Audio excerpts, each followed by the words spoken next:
All right. Hello again, everybody. Please come on in as you're finding your way in. Please find yourself. There's plenty of room up here at these tables. I know it's not always the preferred seating in the front, but it's good. They're good seats in the house. So feel free to come forward. Plenty of seats up here, plenty of seats over here. I hope that you've been enjoying the conference so far. We're really pleased to see how much engagement you all have had across the Genius Bar, the professional headshots. We did not know how many of you would want professional headshots. And what we have learned from today is that you all want them. And so we are trying to make that happen as best we can. You'll see that we have added some additional slots. I'll talk a little bit about that before we wrap up the lunch plenary. But know that we are trying to be as responsive as we can to your emerging needs. And we really appreciate how patient and accommodating you all have been. Just want to give you all shout outs and kudos. Thank you for being so patient with us as we're running the first ever Scholars meeting. Yeah, woo. Yeah, you can congratulate yourselves for being the first again. We're about to turn to our lunch plenary panel. And we're really, really excited. We have an incredible lineup and a really exciting moderator who are really going to focus on sharing with you some of the extreme diversity that you can imagine throughout the STEM career. So our lunch plenary is really about highlighting very, very different pathways through STEM into STEM careers that might be a little less familiar to you. So we hope that you'll get a chance to learn from our panelists about their pathways, and we hope that you get inspired to consider some careers in STEM that you might be less familiar with.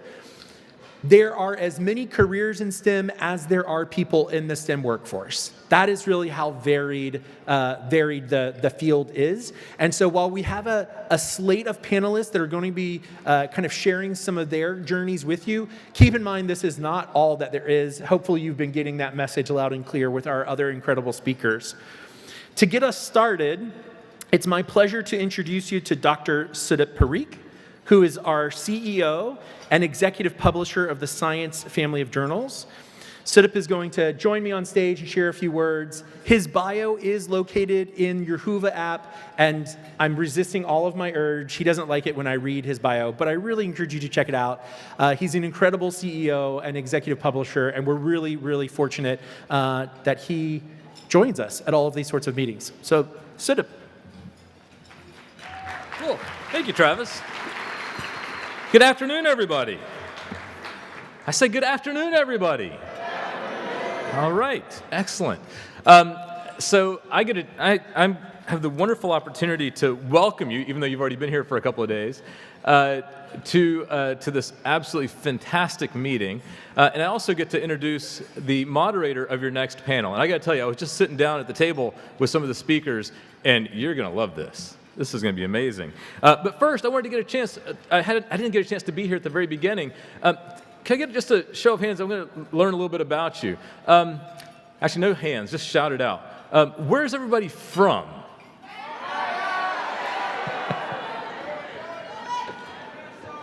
Minnesota. I heard Minnesota. I heard Florida. I heard Massachusetts.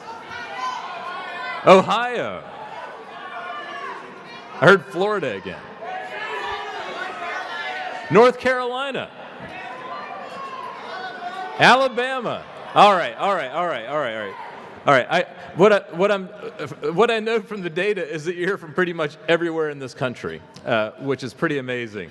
What about what kind of educational institution are you coming from? How many of you are coming from an undergraduate public university? Okay. How many of you are coming from an HBCU? All right. How many are coming from an HSI? All right. How many are coming from a community college? All right. What have I missed? Private four-year institution. All right. What did I miss? Tell me what I missed. Did I get it all? Grad school. All right. Grad student. Fantastic. Look. the fact that you are and you represent so many different parts of this country, and the fact that you represent so many different disciplines and types of institutions, and yet you're in this room. You're in this room. And let me tell you about this room. This room is happening because of a collaboration between a whole bunch of people. But part of it is the American Association for the Advancement of Science, or the AAAS. And that is the thing that I happen to be the CEO of. And what's extraordinary about it is that it's 175 years old. That means it was founded in 1848. Now, can you imagine what the folks who put it together in 1848 would have thought of this room? Can you imagine? Now, I want you to think about it for a second. They were a progressive group for their time, but they were 87 men. And yet, over the course of 175 years, the organization has had evolution and revolution. Evolution and revolution. To the point where it's now majority women. That always gets a response. It's now majority women. The board looks like America. And the CEO is a guy named Sudip Parikh. And you know, every morning I walk by a painting of our first president. And he was a pretty progressive guy, so I like to think that he'd be okay with that. But here's the thing. It doesn't really matter. Because it turns out that everybody in this room, every background, every person who wants to pursue a career that involves science, technology, engineering, medicine, math, however you want to describe it, has that opportunity and should have that opportunity and should have that potential. And the organization that represents the scientific enterprise sees you, sees that the careers that you're about to hear about are a part of the scientific enterprise. And they are not just lab scientists or just folks working in advanced materials. They are folks working in all kinds of areas. And all those things matter. We need every bit of that. If we're gonna do the things that are possible. Do you know what's possible? Through science and engineering, we are living in a golden age right now. Right now. And you all are a part of it. Actually, you're part of the reason why it is a golden age. Absolutely part of the reason why it is a golden age. So I want to welcome you. I want you to know that I am excited that you're here. Whatever path you choose in STEM or not in STEM, if you choose to be a lawyer, my wife's a lawyer, I'm okay with it. All those things are valuable because having the knowledge that you're going to take with you into those fields is incredibly important to us at the AAAS and to the scientific enterprise. So again, a welcome to you. We've been doing work in this space for almost 50 years, and we're going to continue to, because it is important that the scientific enterprise look like the world. It is important that every angle be looked at when it comes to a problem. And you know, what I've found is that really smart, good-meaning people can think that they are able to see every side of a problem.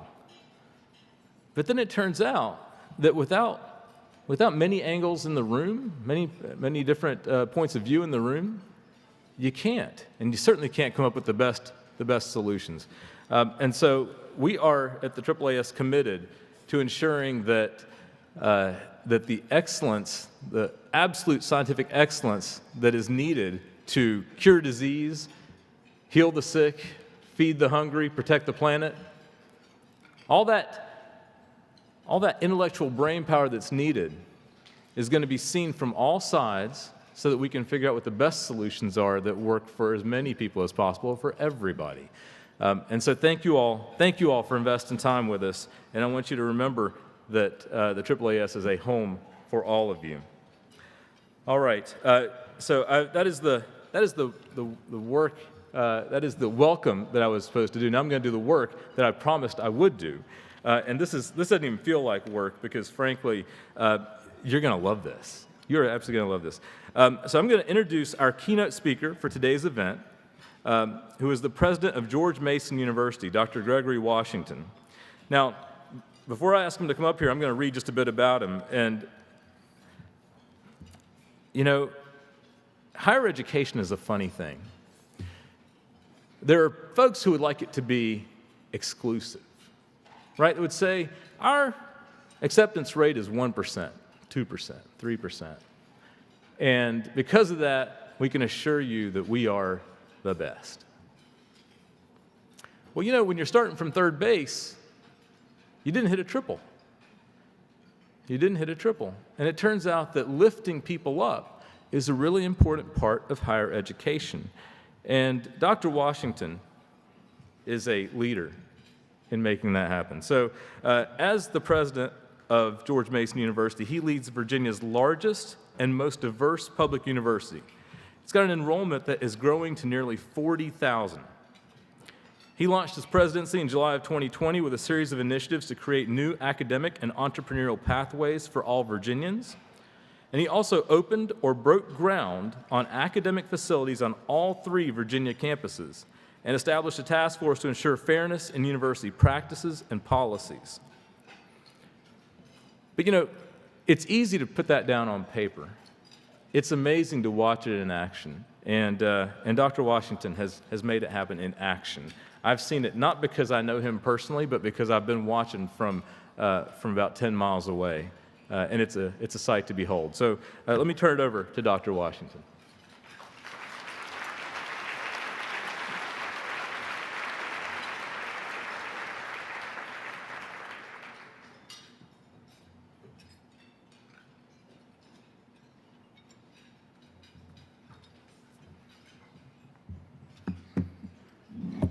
How are you all doing today? Outstanding. How are you all doing today? You know, first and foremost, I want to thank the AAAS for inviting me here today, and we got an exciting panel coming forward, and I'm going to tell you their names now, and you'll hear more about them as we get started. First is Adriana Bankston, and she's with the which is the Federation of American Scientists. Next up, we have Erin, and please stand so they know, as I call your name, so they know who you are. So we got Erin Macdonald. Next up, we have Adriana Bankston first. Next up, we have Erin Macdonald. And what I have here is Star Trek. She's going to explain that to you. I have Kassidy Lange with the National Oceanic and Atmospheric Administration. And then last but not least, I got Nick DiTommaso with Epic Systems. Nick.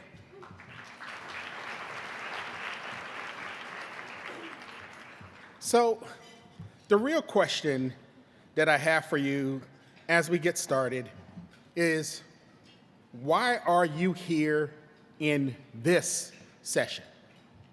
You know why you're here as individuals and how you were chosen and how you got to this point, but why are you here in this session? Look, the reality is you are here and we are having this session because we need you. And we need you like we have never needed anyone before you. Let me give you an example. We are dealing with unprecedented change globally. Unprecedented change. And I'm an engineer by training. I'm a mechanical engineer by training. That's why I did my research in adaptive and smart systems. So as an engineer, we like to put things in context. And one of the ways we do this is years to 100 million users. So it took radio 80 years to get to 100 million users, television 32 years, cell phone 15. It took the internet 6 years to get to 100 million users. It took Facebook 4 years. How many of you got Facebook accounts? Okay, Facebook or Instagram. Instagram is part of Facebook. I know you got IG, all right. It took Candy Crush 2 years. Anybody here play Candy Crush? It took Candy Crush 2 years to get to 100 million users, and it took ChatGPT 2.5 months to get to 100 million users. How many of you here have at least tried ChatGPT? Let me see what a show of hands. See, it's everybody in the room. You're part of that 100 million. Look, and so what that means for somebody like me as an engineering educator is that half of the top 10 in-demand jobs today, half of those jobs, well, more than half of those, 60% of those jobs did not exist 10 years ago. And many of you in undergraduate programs in STEM, what you're going to find is that there will be whole new endeavors of job opportunities that will be offered to you that literally did not exist when you started your degrees. We're also dealing with unprecedented challenges, right? There are at least 30 grand challenges facing the planet at this particular time. I can't talk to you about all of them, but I will highlight two. One of them is climate change. Do you know that this past August, we may have recorded the highest temperature in modern times on the planet? It was just this past August. And I don't know if you remember, but for some reason, there were a large number of people going to the Mojave Desert and going to really hot, remote places just to see if their bodies can stand it over the last couple of months. And a number of them died. They had temperatures literally exceeding 130 degrees Fahrenheit. And, you know, once your body gets above a certain internal temperature, organs start to shut down. Wasn't many STEM graduates, STEM majors doing that, right? Look, we've had 10 biblical floods in the last 10 years. And these are supposed to occur once every 500. You're also dealing with unprecedented competitors. When I graduated, when many of them, well, we had one that hadn't, but for the most part, when we graduated from college, we were competing, for the most part, against students from other U.S. universities, right? Your competition is indeed global. Every major blue chip company in our country actually recruits globally. And so you are competing literally against the world. And it's an ever-changing world. For the first time in the last 50 years, we are creating more autocracies globally than we're creating democracies. And you're seeing that proliferation happen, especially across the continent of Africa. And in this country, we are more polarized than ever. We're polarized black and white. We're polarized rich and poor. We're polarized gay and straight. We're polarized men and women. It is a significant set of competing issues all happening at the same time. What I will tell you is this, as I wrap up: every generation, and I do mean every generation has had its grand challenges. Every single one of us. For my generation, it was major war. It was famine. It was acid rain. It was the ozone layer. And it was the proliferation of nuclear weapons. For the most part, our generation dealt with those issues. My contention to you is that you will as well. And that is why we need you. That is why we need you here. That is why it is incredibly important that you go out and that you get these degrees and that you become real contributing members of society. Look, 85% of our gross domestic product is directly tied to STEM. That's the 85% of everything that we produce. And I contend to you that 85% of our problems are tied to STEM as well. one of the things you're going to have to do, and one of the things I want you to do while you are here, is to start thinking about your purpose. And this panel is to help you do that. What do I mean when I say start thinking about your purpose? I'm not talking about your degree. I'm talking about what it is you're going to do. If you make 4 good decisions, if you make 4 decisions the right way, you will have a strong and productive life forever, right? Psychologists have determined if, 1, you make the decision to attend college with the right major. I contend to you that many of you have done that. Number 2, it's the individual you choose to be a mate. Number 3 is your first job, right? And the other one is your purpose. Getting those things in alignment. You don't have to do all of them right, but if you do the majority of those right, you will be successful.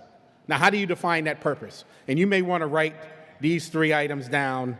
I'm not going to explain them in detail in the essence of time. Number 1, what do you desire? What thoughts and dreams stay on your mind? Number 2, what stirs your passion? What makes you happy, makes you upset? What makes you enthusiastic? That's a sign to what your purpose is. Where do you bring forth good results? And finally, what are you willing to endure pain to achieve? You answer those 4 things, and you are on a path to determining your purpose. Now, for this moderated discussion, I'm going to ask each of our panelists, the first question is for them to talk to you about what initially interested them in STEM and in the career in which they have chosen or are choosing. Okay? And so I'm going to start, I guess, my right to left. And so we will start with Adriana. Can you hear me? Okay, it works. Perfect. Well, thanks so much for the invitation. I got interested in STEM. I actually grew up in science. My parents are both faculty, so I went to their lab and was sort of predestined in some ways to be in research or involved with it. I didn't always understand what they were doing, but over time ended up, and I also have multiple generations in STEM. Actually, my grandparents also did research, so it's something that's been, I think, ingrained my whole life that this is something important. And for a long time, I thought about sort of the funding that we need to support research. But over time, as I progressed in my career to what I do now, which I can tell you about, I became really interested in the future of the field and how we can support students in the pipeline, and I guess that's why I'm here today. This is really what drives everything I've done, is to make sure that we support students that want to be in science and all that is needed for that, which means not just funding, but training, mentoring, all things you need from your advisor, and developing peer mentors and so on. I think my career has progressed, I would say, from sort of studying the field as a research, sort of doing research on research for a few years, publishing papers, kind of calling for change in the field. Then I worked in DC in a couple of jobs, sort of advocating for research funding and training, all the things that I've written about, actually advocating with Capitol Hill, with the society, and then with the University of California system in DC, which was really interesting. Also, during the pandemic times, which also highlighted a lot of the need of supporting students and what they were going through in that time. But that really sort of came full circle to what I'm doing now, which is more sort of maybe the next phase of my career, trying to empower people to actually make change through policy, which is related to research, but sort of creating tools and opportunities for students and trainees to actually use their degrees to make change in society from their research. So I'll stop there for now. Yeah, thank you. So I became interested in studying STEM from television. I grew up watching The X-Files. I was a little too young to be watching it at the time, but that's fine. And I saw a redheaded woman who put on a lab coat and fought aliens with science. And I just wanted to be Dana Scully. That was my entire career plan. And I found out I had ruled out medicine personally. I was like, don't think I can do that. But she did her undergraduate degree in astrophysics. And I was like, well, that sounds pretty cool. If I want to be Dana Scully, I should do my undergraduate degree in that. And so I was interested in studying space. I went and studied astrophysics. I went on to do my PhD without the career goal of wanting to be a professor, just because I was interested in it and I enjoyed the research. I just stayed in research for a little while and decided that the academic research path wasn't for me, so I left and went into teaching. I taught at community college for a little while. Could not pay my bills, so I went into engineering and worked in aerospace engineering for a while, at which point I did get to put on a pantsuit and a government ID and walk into a federal building, so I got to be Dana Scully. That felt good. And then continuing on that path, the thing for me was that I really missed teaching. That was something I was very passionate about. And so I started teaching at pop culture conventions. I would go to Comic-Cons and use science fiction to teach science. I had always wanted to live in Los Angeles because I loved television and movies and just wanted to be around it. So I got a job at LA Air Force Base and I moved out there. At which point, word about my talks had spread. I got connected with CBS and they invited me to come and talk at their official Star Trek events. At which point, they then hired me to become their science advisor. So that's what I do now. And thank you. It's a very weird career journey, so I apologize that took a while to explain. But yeah, it was nice to just kind of finally come full circle from like the thing that inspired me to now be able to work in that industry still as a scientist, and then seeing the power, because I know personally the power that television has to inspire people to become science. And so that's something that I'm really, really passionate about. Hi. Okay, can you hear me? Okay. Hi, so I was actually in your shoes like in 2019, so I came to something very similar to this. I was on the same scholarship. So my career is short compared to the others on the panelists. I'm a deep sea coral biologist with NOAA, so I just finished my master's degree. Originally, I got started in STEM, similar to Erin. I wanted to be Dr. Dolittle, though. I loved animals growing up. I was the kid that was going and helping the frogs that got hit on the side of the road and bringing them home, even though my mom was afraid of amphibians, and racing baby alligators, which were just salamanders. That's just what I called them. So I actually always wanted to be a veterinarian. I went to my undergrad and I got involved in an ecotoxicology lab. And I think my perspective just kind of shifted. I still think a veterinarian career would be very cool. However, instead of putting the bandages on the wounds of animals, because I specifically wanted to be a wildlife biologist, I wanted to prevent those wounds. So I wanted to understand how climate was interacting with their physiology. And so that kind of led me to where I am now. As many of you guys, I'm sure, are aware, the coral reefs around the world are suffering. And so I got very interested in how I could play a role in that. So I guess I kind of am a Dr. Dolittle now for corals, although they are not talking to me, which is a bummer, I guess. Hey, folks. Yeah, I was also at that same 2019 conference. So 4 years ago, I couldn't really tie a bow on where my story was going to go. But it's kind of two halves, right? So why did I get into engineering? Really, I like to solve problems, right? I mean, it's great to have an answer at the end, but I like that continual improvement, that there's always a better way we can do something, an improvement that can be made, an optimization that can occur. So I always wanted to get into engineering, so I studied chemical engineering, but the industry that I was most interested in was healthcare, and there wasn't always a lot of overlap there.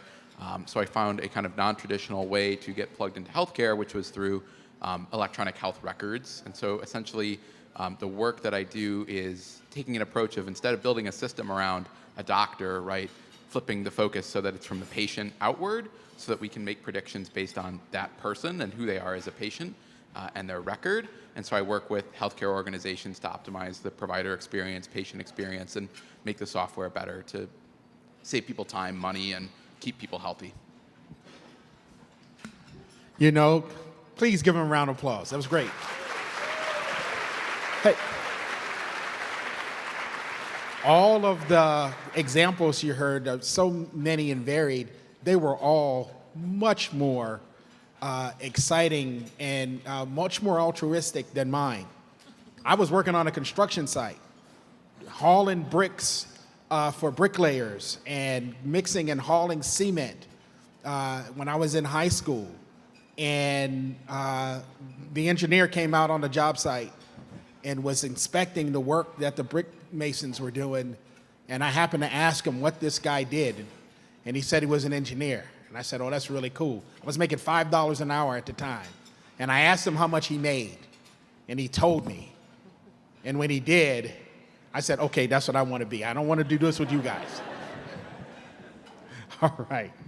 So, as you all know, STEM is difficult. It's hard, right?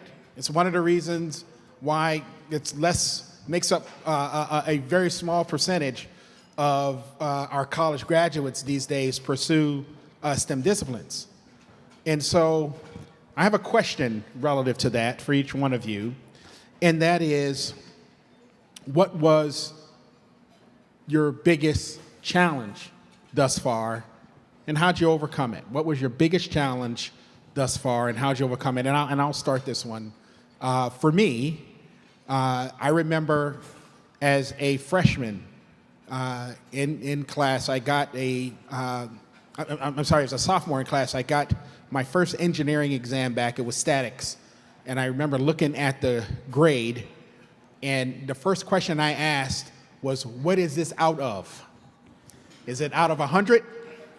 Is this out of 50? And unfortunately, it was out of 100. And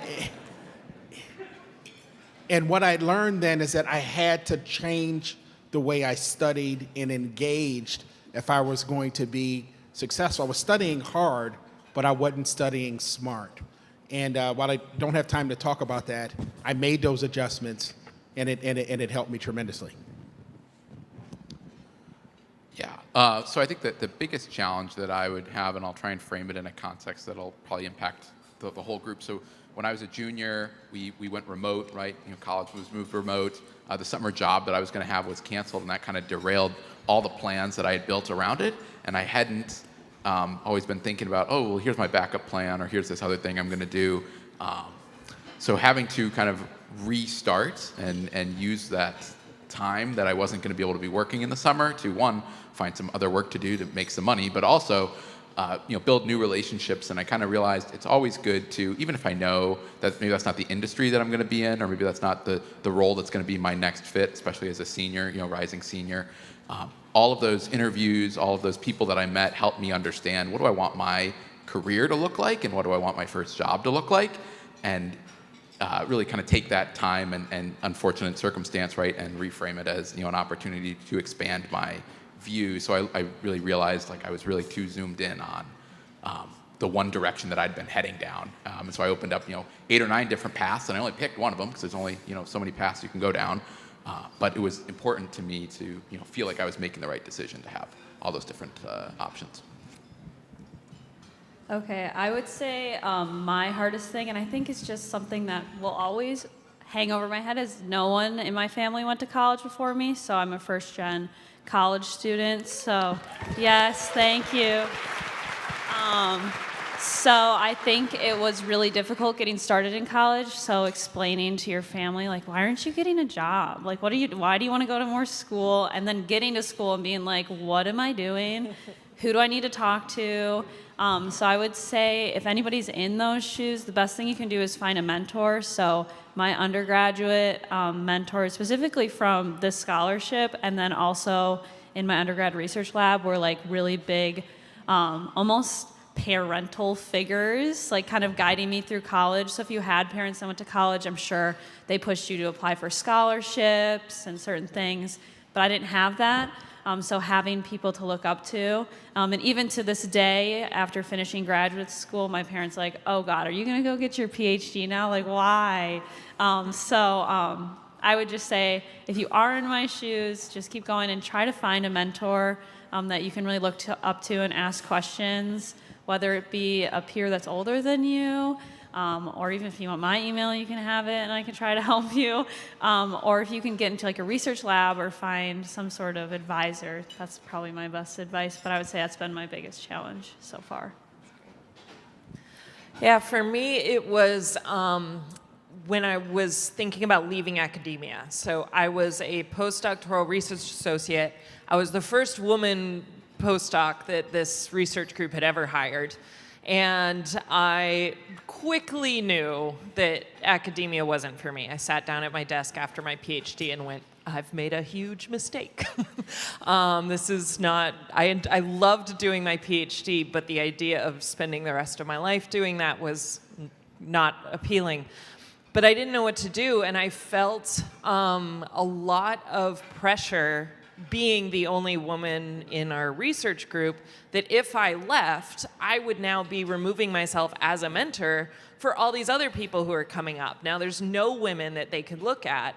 And so I talked to one of my supervisors there and just said, you know, this isn't for me, but like I'm letting womankind down. Like I feel like I'm removing myself from something that I really want to do, which is continue to mentor and inspire.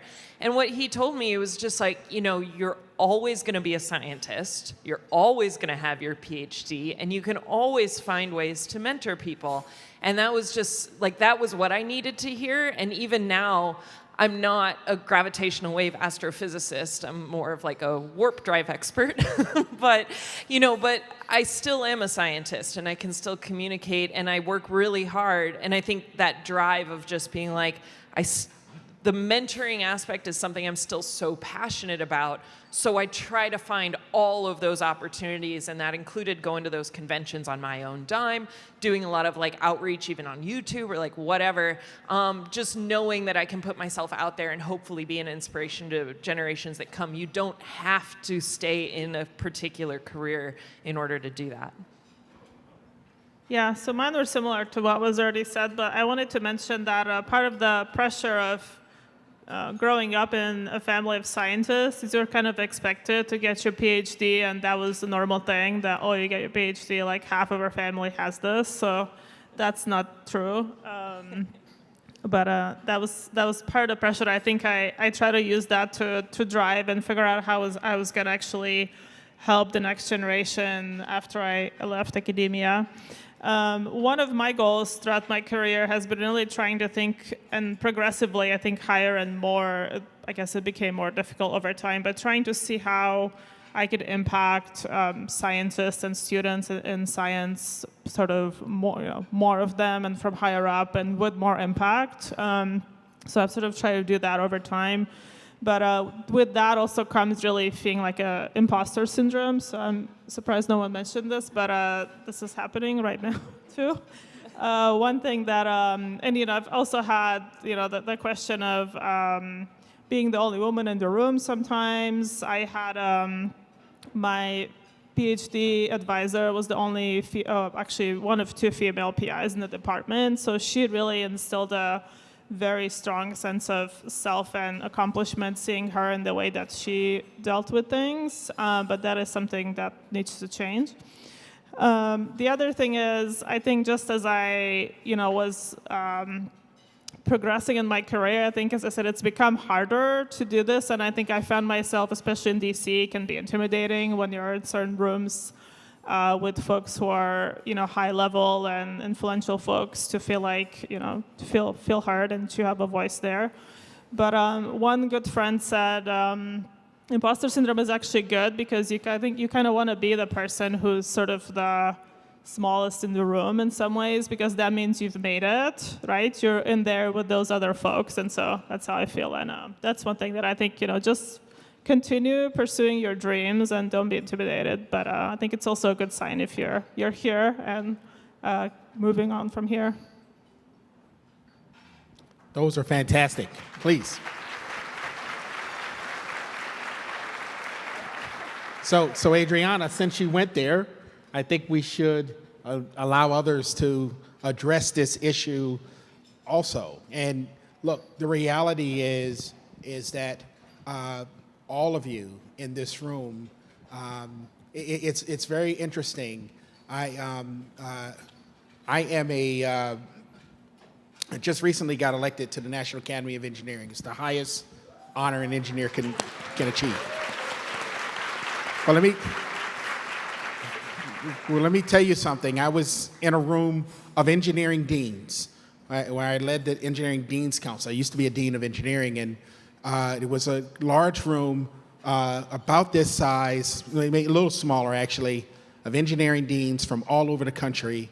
And we were talking about challenges in STEM, but in a room full of, middle-aged and older individuals.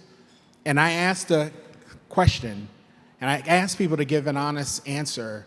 How many people in this room have felt imposter syndrome? These are some of the smartest, brightest people in the country.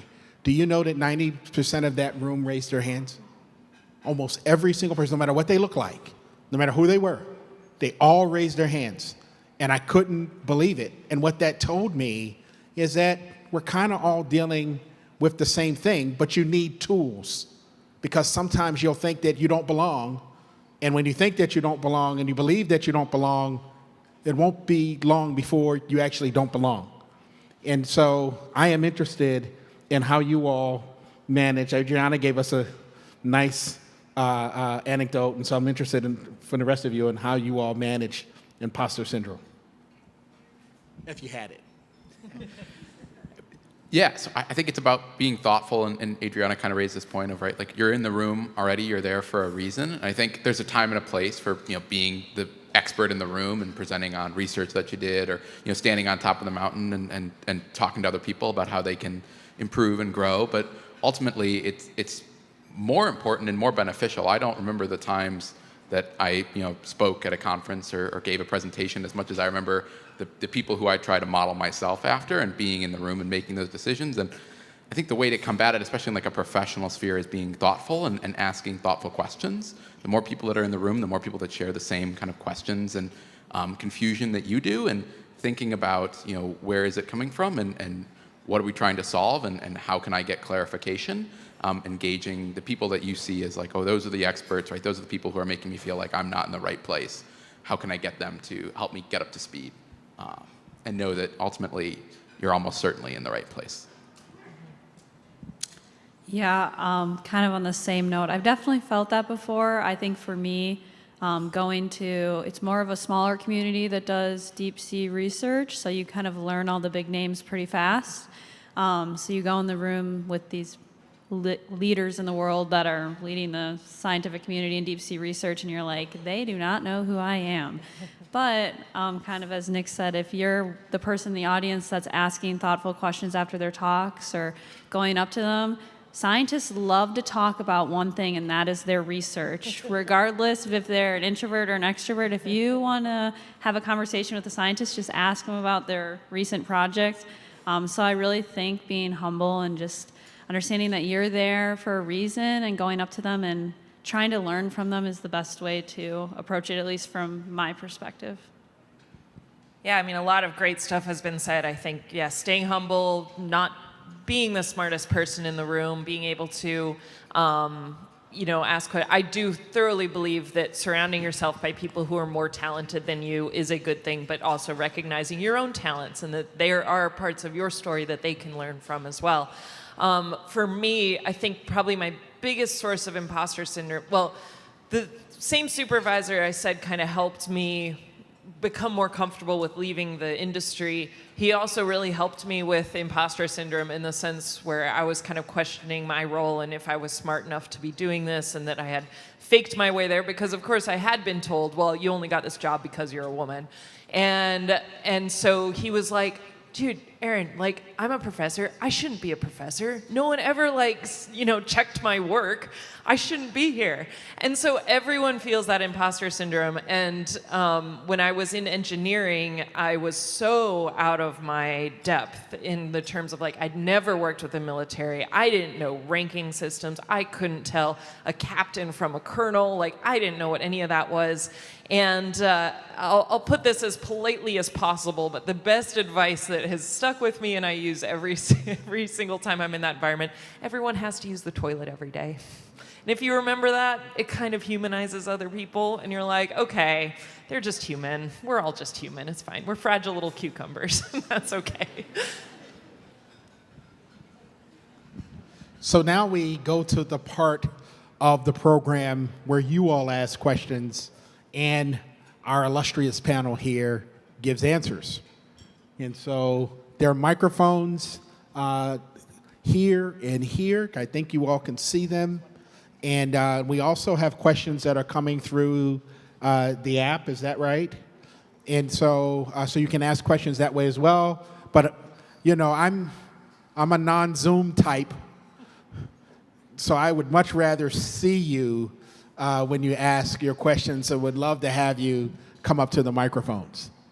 So I guess we'll start here. So hello everyone. There we go. Hi, I'm Patrick. So I'm gonna be on.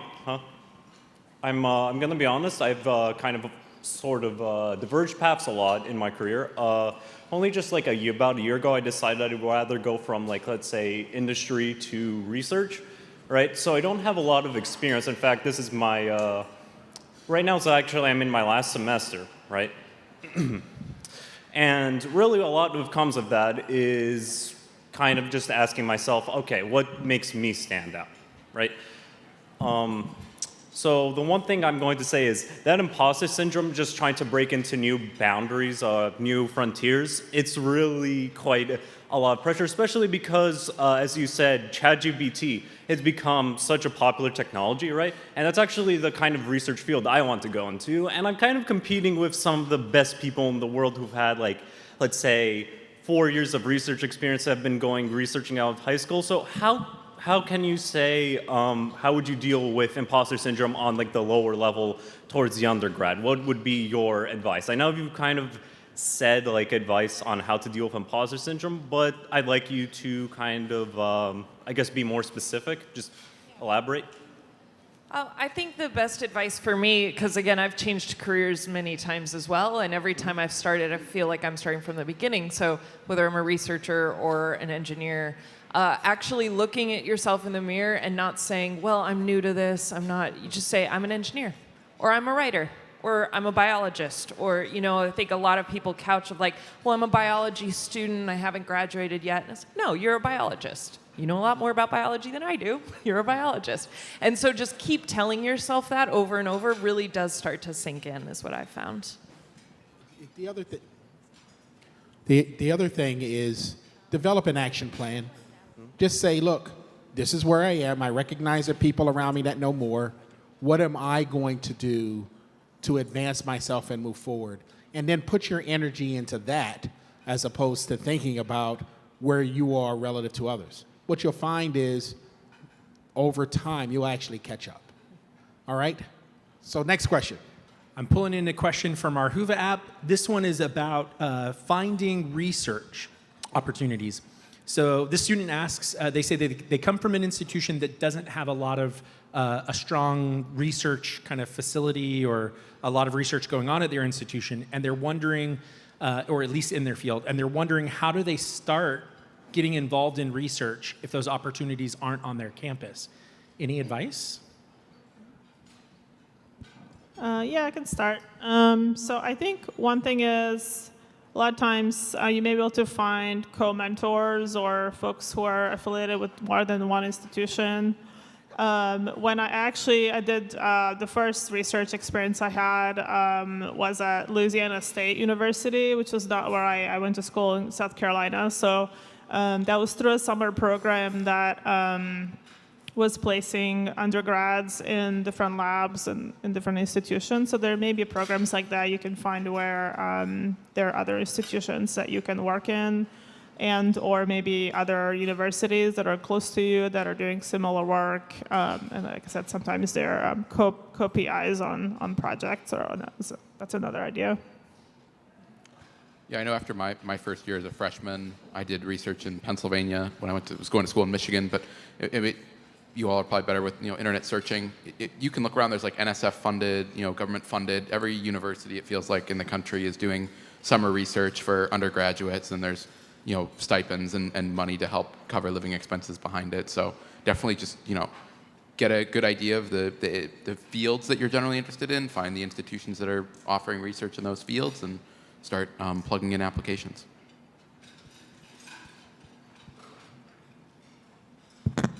Okay, I guess it's on me. So we started over here, we went here, right here.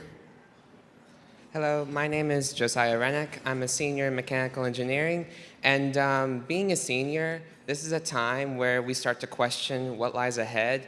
And I'm going to be going for a bachelor, so I won't be getting a master's, at least right now. But this is the point where we ask what happens next. So don't have much experience in terms of work. So is it good to do something you love, or is it good to do something that you are relatively good at? Oh, I love it. That's a good question. I would say, so for me, and this is just a personal opinion, I would rather do something I love. I mean, I think if you're going to dedicate majority of your week and thought into it, you should do something that you love opposed to something that maybe provides higher revenue. So I'm in marine biology, and if anybody's going into marine biology in here, it's definitely a passion field. You're not making the buku bucks being a marine biologist. However, I do it because I love it, and it's very fulfilling. And so I think I would go for what you'd love to do. But if you want to stay in mechanical engineering, maybe try to find something that combines what you love and what your interests are in engineering. Yeah, I'm a huge advocate of getting a good degree that you're good at because for me, I will say this with confidence because I have pushed through that imposter syndrome. I am very good at technical advising in aerospace engineering. As a systems engineer, I am very good at that. I took oh my gosh, I'll just say I went from a healthy six-figure job to a not six-figure job to go into TV writing. But I love it. And if I could indulge it's just the worst industry right now to be in. But indulge me for a second. A quick story. When I was in grad school, I got through my PhD by watching Star Trek Voyager, and Captain Janeway, I dedicated my dissertation to her because every time I wanted to quit, I was like, I can't let Captain Janeway down. And then I was doing both jobs at the same time, aerospace engineering and starting to work on Star Trek, and I had the opportunity to go to Nickelodeon where they were starting to write Star Trek Prodigy. And that was where I found out that Captain Janeway was going to be coming back as a character, and I was going to be writing lines for her. And that was the moment where I was like, that's it. This is what I'm supposed to do. I don't care. I'm not supposed to be Dana Scully. I'm not supposed to be Captain Janeway. I'm supposed to write these characters. And then it didn't matter to me anymore. However, especially given the current state, support the strikers. Yes, this is a good thing. I can still apply for a job at Northrop Grumman if it all goes really badly. So, at least I have that as a fallback. So it's still good to have, but yeah, pursue those passions. It's definitely worth it.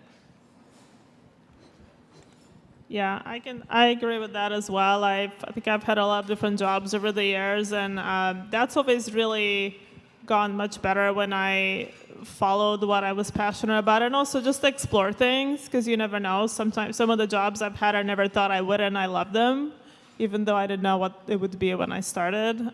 So just explore things, I think. And I think to the financial side of things, some of the things I've done, I got paid really well. Some of them I didn't, but I loved the project. So to agree with everyone else, I think following your passion is a good direction. Look, you can do both. You don't have to make the choice that you can find pathways that allow you to do both. When I graduated, I took a job with Ford, and I'm a car guy. I love cars. I was working on Ford Mustang, and I hated what I was doing with Ford Mustang. It's just this is not the kind of work. It made a little rattle noise, and they wanted me to make it stop. And I was like, really? And long story short, I decided to go back and go to, I had a PhD at the time, so I decided to go work at a university and then do research for Ford and for GM and for others. And so I was able to do both. And so you can, if you're creative, you can find pathways to where, because I don't want you to walk out of here and think we're telling you dump your STEM degree and then eat beanie weenies, and it's not what we're saying. Pursue your passion, but make sure you can support yourself. And while you might not like one job, there may be another one coming that has something in it you do like. And so keep yourself flexible and open to that, okay? You're gonna go here. Okay, my name is David Calix, and I'm a sophomore. So you mentioned, so you came from the construction site, from mixing gravel and cement to an engineer. So I would like to know what kind of challenges did you face? And then you mentioned like studying to become an engineer. So sometimes we were like trying to figure out how to study smart. I think most of us here would like to hear if you have some tip that you could give us about on how to study smart. I think studying smart might be how you think about it. I might think about it in another way. But if you could give us some tips, so maybe we could build on them to get to have an idea. Thank you. And just in the essence of time, and I want to give others time to talk, I'll give you the last answer first, because I think that's more important. The three things I did: one, most STEM degrees, especially the courses that you have to take in order to get your degree, require you to solve problems and solve them quickly. We're not just testing how accurately you can solve a problem. We're also testing speed. And the only way you can go faster is to work lots of problems. And so that's how you study for a physics or an engineering or a mathematics or a chemistry. For those exams, you do lots of problems so you can do them faster. That's what I mean when I say study smart. You're not just reading, but you're learning how to do problems and do the problems quickly. The second tip I'll give you: start your homework immediately after it's assigned. It's the most important thing I can tell you. Start your homework immediately. And why? Because we put problems on the homework that we know you can't solve and you're going to struggle with, right? And if you do that, most classes are Monday, Wednesday, Friday, or Tuesday, Thursday. If I sign it on a Tuesday and you start on Tuesday, you can come into office hours on Wednesday and you can ask me the questions that you have that got you stumped. If you wait until the next time that, the night before that exam, that work is due, you're going to be struggling with that same issue. You're not going to have the advantage of being able to ask that question to get you over that hump, and you're going to spend 3 hours on a problem that only should have taken you 25 or 35 minutes. So I'll leave you with those two. Okay? Hi, my name is Prabhi Rana, and I'm a double major in biochem. Going back to that question about talent versus passion, being a woman of color in STEM, I often find that I don't get the respect I deserve. And so and often struggle validating, choosing my passion over talent. Do you guys have any advice for how I can validate choosing my passion for genetics and science over my talent in math? Oh, come on, this is right down your alley. I mean, it's tough. I sympathize. It's hard to give a clear answer because your journey is different from my journey. Your challenges are different from my challenges. But I do think, it depends what kind of crossroads you feel you're at. Do you feel like you're just not studying the right thing, or that, you're trying to make a smart decision for future career and money? And I would say, like, at this stage, the broad STEM fields, you can still pivot a lot within that and throughout that. And so, if you feel that you might just be too far along the path to pivot now, keep that eye and that ear out for those opportunities that come that are maybe a little more in the direction you're going. So maybe you'd be looking at like a master's program that combines the mathematics of biochemistry, and so how you can start combining those and forging your own path. That, in a way, it's not going to take away the feeling and the attitude of detractors, but you are going to be more confident because it's something you truly love.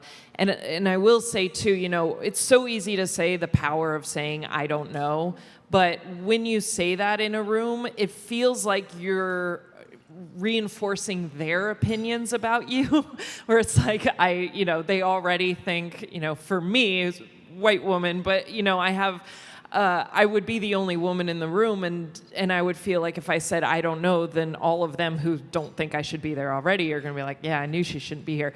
But there are times where I do know, and so those times they're more willing to listen to me. And so, sorry, that's a bit of a roundabout answer, but I think you still have a lot of, I guess that's the one thing I would just impart, is just knowing that you are never locked in for the rest of your life. You can always pivot, and it might take a weird journey, but if you keep that eye on what you're passionate about, you'll get there, and you might be the first one to make that career, but I think you can do it.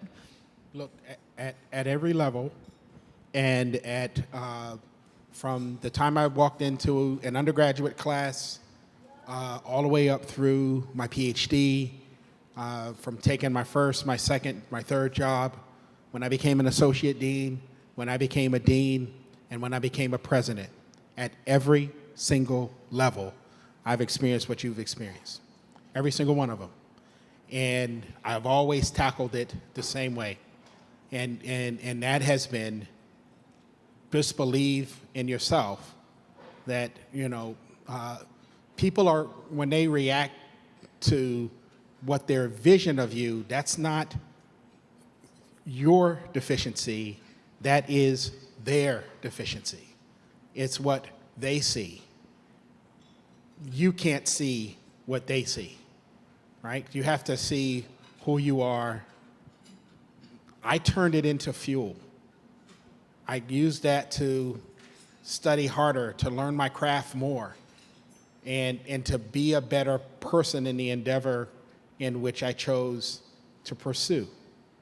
And when you're doing those kinds of things, the great thing about the society in which we live, the magnificent thing about this society, is that it pays for performance at some point. We actually do live in a meritocracy, and a meritocracy will reward you for performance. So you just perform. Keep knocking it out of the park, and those things will come to you. If not where you are, then go somewhere else. People will recognize it. Thank you.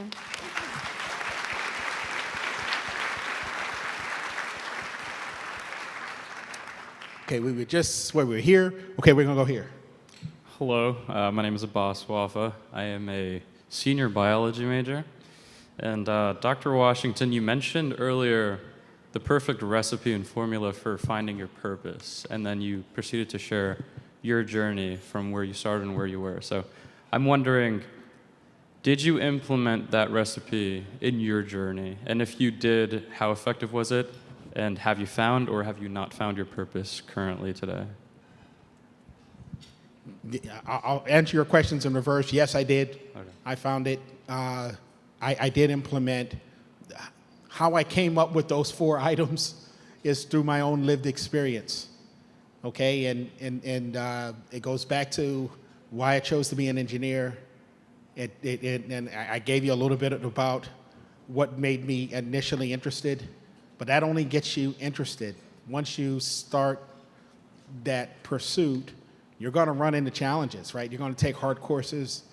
You're going to have to study. You're going to have to do things, and you need to quickly shift your reason and rationale. And you will have to do that at every job that you take. And so for me, I quickly understood right about my second year in grad school that I wanted to be a significant force to changing education as we know it. I was literally, one of either the only one of one of two African American males in just about every class, and and I was never the smartest growing up in my high school or in my elementary school or in my middle school. And so I started thinking about what about all the other people who at least at that stage in life were smarter than me? How come they didn't make it to this point, right? And it came down to I made a different set of decisions and choices, and I got a different level of grace that many of them did not have. And so if we can help people make different decisions and choices, they can actually have different outcomes. And so I've dedicated my life to helping people do that. And so that's the driver. Okay. Thank you. I'm so sorry. Just really briefly, because I wanted to speak to the points that you made. Off of the bat, I made the wrong decisions. I know you all can relate to choosing your first college university. You feel so much pressure to choose the right one and to choose the right major, and I chose the wrong one off the bat. I went to a different university, and I was there for a few weeks. Beyond the homesickness, I was like, this was not right, and I transferred universities. I did not marry the right person the first time, got it right the second time. And so just constantly thinking of those things that are important to you, and then when you can pivot and when you get out, and never, ever, ever feel like you're locked in. You can always make those changes. You are in charge of your own destiny and your own future, and you can change as you go.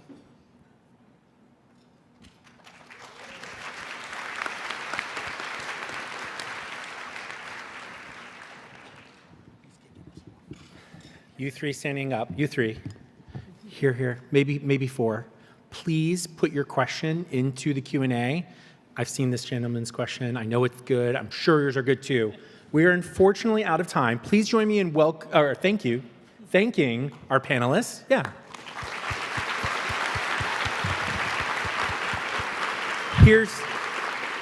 Here's my request. Here's my request to the panelists. You all have functionality, and if you don't have access to the Whova app, we will give it to you. But you have the functionality to go into the app and to respond to questions. There are a lot of questions for Kassidy, Nick. There's some specific questions for you two, especially related to STEM. There's a hot debate going on right now about Picard or Kirk. Please. Give us a little bit more of your time in the app. We want to make sure that we get to as many of your questions as possible.